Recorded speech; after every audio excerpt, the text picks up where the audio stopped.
রেহানা রাখিরে নিয়ে তুই কথা কস তুই রেহানা রাখি যোগ্য হয়েছ তুই ওই যোগ্য হয়েছ তুই রেহানা রাখিরে নিয়ে তুই কথা কস আজিজ ফকিনির ভূত এই আজিজে রে দেশের বাংলাদেশের মাইনসে জুতা ফিটা করেন নাইলে গলা জুতার মালা গলায় দিয়ে আড়ান ফকিনির ভূতে একটা টুপি মাথার দেশ আরে বেড়া টুপি দেন মাথার দেশ তুই টুপির ইজ্জত রাখস নি টুপির ইজ্জত রাখছ তুই রে ফকিনির ভূত কয়দিন যাস ওই শর্মিলার হাত ধরিয়া কয়দিন একটু বাইরে লইস বাইরে লইয়া যাক শর্মিলার শালি টালি পরিচয় দিয়ে আবার শর্মিলারে নামে খারাপ কথা টথা কইস কইয়া টইয়া হ্যাঁ হেরে গেছে আবার লাগে ও মুক্তার ফিসে কয়দিন কইছে ওই বিতিরে আবি যাবি কথা বাতি বিতিরে ওই যে ফহাসে তো লিটনে অরেজন জুতা দিয়া ঝাড়ু দিয়া বাইরিয়া এডি কয় আইতে আসি আমি কি জিনিস আরে তুই কি জিনিস তুই তো ফকিনির ভূত তুই ফকিনির ভূত কামলার ঘরে কামলা তুই কামলা দিয়া খাস বিদেশ সবাই কামলা দিয়া খায় বিদেশ যেইটা যে খায় হ্যাঁ হেঁটেই পরিচয় দিতে হয়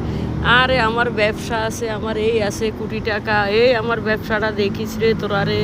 এটা করিস রে ওইটা করিস রে আবার প্রবাসে যাবো না আবার যাইতে আসি গিয়ে তোর জন্মেরও ঠিক নেই তোর জবানেরও ঠিক নেই মালয়েশিয়াতে যারা চুল নাই হ্যাঁ করে কয় বোতা আর তুই টাকলার ঘরে টাকলা মাথাটা ডাইকেরা টুপি দিয়া কিন্তু তোর লজ্জা সরম নাই তোর যদি জুতা দিয়ে বাইরে রাখি না রেহানা রাখি রে যেন তুই এই যে যা কথাগুলি কস তোরে কি কামলা রাখে রে তোরে কামলা রাখে তোর ঠ্যাঙ্গে যোগ্য হয়েছে রাখি পূর্বপুরুষের তো নেই ওই ভাইরাল ওই নাটক কষে ছবি কষে হয় অনেক ইউটিউব টিকটক ফেসবুক ওরে কেন চিনে পৃথিবীর সব দেশে ওরে চিনে হয়তো ফ্রান্সে থাকে ওর লগে তোর যোগ্যতা তোর কি যোগ্যতা আছে ওর লগে ইয়া করার হ্যাঁ কয়দিন কস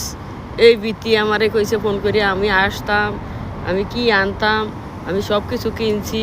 বৃত্তি আমি আসতে আসি দেখা করব এই তুই মানুষের সংসার ভাঙেন না রে ফকিনির ভূত হ্যাঁ তোর সংসার কোথায় ভাঙবো তুই এর নামে লামিসা আর সোহাগের রে কত বড় বড় মাপের মানুষে অগরে কত বড় বড় সেলিব্রিটিরা অগরে থাইকা অনুষ্ঠান করিয়া টরিয়া কত কিছু করিয়া অগরে বিয়া দিছে তুই কস লামিসা ভালো না লামিসা কত মানুষের কাছে গেছে কত কিছু করছে তো তোর যে এই প্রশাসনের লোকেরা শেষ না তোর কোনো গ্যারান্টি আছে তোর শেষ তোর এই কথাটি শুনছে আল্লাহর বান্দার অবির উম্মতের আগো উঠেন ফজরের নামাজ পড়েন নামাজের টাইম হয়েছে আল্লাহর আবাদত করেন আবাদত করে কাজে কামে দেন আর আল্লাহ যারা এই সব আকাম কুকাম করে আল্লাহ করে হেদায়েত দান করুক সবাই বলেন আমিন আর সবাই আমার পাশে থাকবেন সাপোর্ট করবেন আর আমার কথাগুলো কি সঠিক না ভুল জানাইবেন কমেন্ট বক্সে কমেন্ট করে আল্লাহ হাফেজ।